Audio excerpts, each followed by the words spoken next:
All right, so we're diving deep into one of the SEC's hottest rivalries today. Oh, yeah. Texas A&M, the Aggies, going up against the Auburn Tigers. It's one you don't want to miss. Now, this isn't some ancient, decades-old thing. Yeah. This rivalry really caught fire when, well, you probably know, when Texas A&M joined the SEC back in 2012. Absolutely. And every single year they clash. The energy is unbelievable. It's electric, yeah. But some folks out there might be thinking, like, okay, why should I care? These teams are hundreds of miles away from me. What's the big deal? Right. And that's what we're going to get into today. Because it's not just about football, right? It's about upsets. It's about coaching, like battles of the minds and those moments, those single games that can, like, completely rewrite the future of a program, a whole conference. Yeah, for sure. And it's that unpredictability that's really captivating about this rivalry. It's the spirit of college football, tradition, passion, talent, all of that just collides. You just never know what's going to happen. Exactly. And to really get a feel for how much this thing has evolved, we got to go back, all the way back to the beginning. Okay. First time they met, 1986, Cotton Bowl. Wow. Aggies crushed it, 36-16. Big win. But things, have they changed since then? They have. I mean, the whole landscape of this rivalry shifted when A&M joined the SEC in 2012. Suddenly, these two teams are facing off every year. The stakes are through the roof. Right. And that very first SEC matchup, 2012, it was a blowout. 63-21, A&M just steamrolled them. Yeah. So you'd think, okay, that sets the tone, right? Yeah. A&M's got Auburn's number. You'd think so, wouldn't you? But that's what's so great about this rivalry. It defies expectations. Those later upsets are even more shocking because of that initial dominance. Okay, so let's talk about some of those unexpected turns because they're wild. Like 2014, the game comes down to the wire. Oh, yeah. 41-38, A&M pulls it off. But I keep thinking about that interception late in the game. A&M could have sealed the deal, but then they fumbled the ball right back to Auburn. Oh, man, that's right. And that play, that's like a perfect little snapshot of this whole rivalry back and forth. You never know who's going to come out on top. A&M, they got risky, went for the big play. And Auburn, they were ready, capitalized on that turnover. Even when you think one team has the upper hand, the other one can come roaring back just like that. And when we talk about comebacks, I mean, nothing tops what went down in 2024. Auburn, they were having a rough season. 4-6, unranked, nobody expected much. Nope. Texas A&M, they were rolling, ranked 15th in the country, 8-2, looking like a real playoff contender. Everyone had them pegged for a big win. They were the favorites for sure, and I don't think anyone saw what was coming. 4 overtimes. 4. And Auburn, somehow they pull off this huge upset, 43-41. I still can't believe it. What happened? Yeah. Like, what were the key factors that led to such a, I mean, it was seismic, that upset.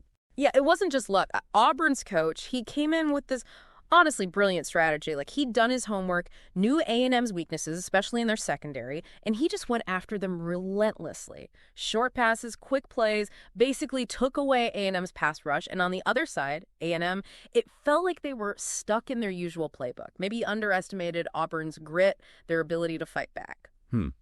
So you bring up the coaches, and that adds this whole other layer, right? It's like a chess match between these guys, each one trying to outsmart, outmaneuver the other. It's fascinating. You got A&M's coach, more conservative, builds around a strong defense and a slow, grinding offense.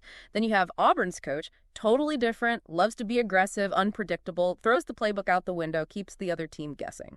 And that 2024 upset, it really showed how a coach's ability to adapt to read the situation can just completely turn the tide. It's a masterclass in adaptability. Auburn's coach, under immense pressure, he shifts the strategy, adjusts to the circumstances, and it works. He didn't let the team's record, the underdog status, hold him back. And honestly, that's a lesson that goes way beyond football. Being able to read the room, change your approach, make those tough decisions, it's crucial no matter what field you're in. It is. It is. Now, we can't talk about A&M without talking about the 12th man tradition. I mean, that's got to play a role, right? That fan base, that energy, how does that factor into this rivalry? Oh, the 12th man is more than just a tradition. It's like a symbol, you know, unity, unwavering support, that sea of students all standing. It's intimidating for opposing teams. And it shows just how deeply invested Aggie fans are. It's a huge part of their identity, their home field advantage. It's powerful. And it makes me think about how these individual games, they have these ripple effects impacting the whole conference. So how does this specific rivalry, A&M versus Auburn, how does it shape the SEC as a whole? Oh, it's huge. Every single win, every loss, it affects the conference standings, which then determines bowl game slots, national rankings, even recruiting. That 2024 upset, it probably cost A&M a chance at a higher-tier bowl game, maybe even a playoff spot. And it shifts the balance of power in the SEC West. Auburn proved they're still a contender. So he started with this one game back in '86, and now it's this central storyline in the SEC. The passion, the upsets, the coaching battles, it's all there. And it's that unpredictability that keeps us coming back for more. Exactly. Yeah. And it leaves us with the big question. What does Auburn's upset mean for next season? Has the momentum truly shifted?